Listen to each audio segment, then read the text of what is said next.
अब इस क्वेश्चन पर ध्यान दें, an object 5 centimetre, an object of 5 centimetre, यानी ये हाइट ऑफ ऑब्जेक्ट है 5 centimetre, is place at distance 20 centimetre in front of convex mirror. Convex mirror के सामने 20 सेंटीमीटर की दूरी पर है, तो ये u की वैल्यू दे दी है, और क्योंकि ये लेफ्ट साइड में तो हम इसे -20 लेंगे साइन के साथ। Radius of curvature is 30 centimetre. अच्छा, यहाँ पर हमें रेडियस ऑफ कर्वेचर भी दिया है, तो रेडियस ऑफ कर्वेचर यानी r की वैल्यू कितनी दी है 30 सेंटीमीटर, और इस वैल्यू से आपको एक फायदा होगा कि आप मिरर की फोकल लेंथ निकाल सकते हैं, जो कि होगी 30/2, 15 सेंटीमीटर। कॉन्वेक्स मिरर है तो प्लस में ही होगी, ठीक है, पॉजिटिव होगी। तो अब हमारे पास u की वैल्यू भी है जो कि -20 सेंटीमीटर है, हमारे पास हाइट ऑफ इमेज भी है, सॉरी हाइट ऑफ ऑब्जेक्ट भी है जो कि 5 सेंटीमीटर है।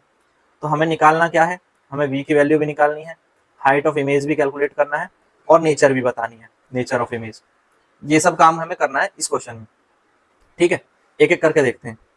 अब देखो, यहाँ पे सबसे पहले हमने फोकल लेंथ निकाल ली, ठीक है। फोकल लेंथ कैसे निकालेंगे, f = r/2 से। r दिया था 30 सेंटीमीटर, हाइट ऑफ ऑब्जेक्ट भी दिया और ऑब्जेक्ट की डिस्टेंस भी दी। अब हमने लेंस फॉर्मूला लगाया, ये क्या है, by using lens formula. Lens formula से हम कैलकुलेट करेंगे वैल्यू रख के, तो ये आ गया 1/v 7/60 आ जाएगा, ठीक है। और v की वैल्यू आ जाएगी 8.57 सेंटीमीटर। 8.5 सेंटीमीटर 57 मतलब कि जो इमेज है वो कहाँ बनेगी, मिरर के पीछे बनेगी, ठीक है।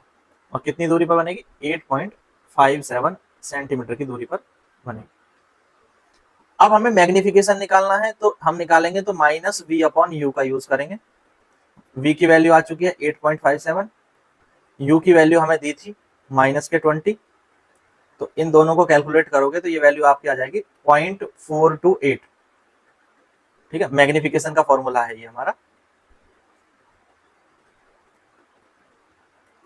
तो यहाँ पर भी देखो, ये मैग्निफिकेशन जो है minus image distance divide by object distance, ये कैलकुलेट कर रखा है देखो। तो ये आ गया 0.428, यानी इमेज जो है वो ऑब्जेक्ट से छोटी है। ऑब्जेक्ट की हाइट 5 सेंटीमीटर थी, तो इमेज की हाइट जो आई है वो कम है, ठीक है। इस तरह से ये हमें पता चलता है। अब इसको देखें, तो यहाँ पर ये इमेज की हाइट आ गई। अब इमेज की हाइट कैलकुलेट करने के लिए क्या करोगे, दोबारा से मैग्निफिकेशन का फॉर्मूला लगाएंगे एक, ठीक है। ये क्लियर कर देता हूं, एक मैग्निफिकेशन का ही फॉर्मूला होता है m = height of image divide by height of object. अभी m की वैल्यू कितनी आई 0.428, हाइट ऑफ इमेज निकालनी है और हाइट ऑफ ऑब्जेक्ट कितनी दी है 5, तो इससे कैलकुलेट कर लेंगे तो हाइट ऑफ इमेज आ जाएगी आपकी 2.14 सेंटीमीटर।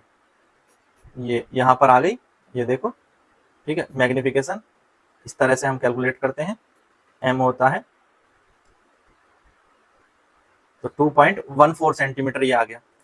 अब इससे हम सारी चीजें लिख सकते हैं जो हमें बताना था नेचर ऑफ इमेज के बारे में।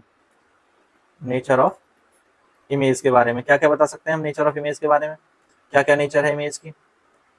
इमेज कैसी बनी है, इमेज बनी है मिरर के पीछे बनी है, तो ये कैसी इमेज होगी, वर्चुअल, ठीक है, वर्चुअल इमेज होगी। और सीधी बनी है, छोटी बनी है, डिमनेस्ट, बस। और क्या लिखना है, ये आ गया। तो इमेज के जो नेचर है वो वर्चुअल, इरेक्ट और स्मॉल है इन साइज। क्लियर है, तो इस तरह से इस क्वेश्चन का आंसर कर लेंगे।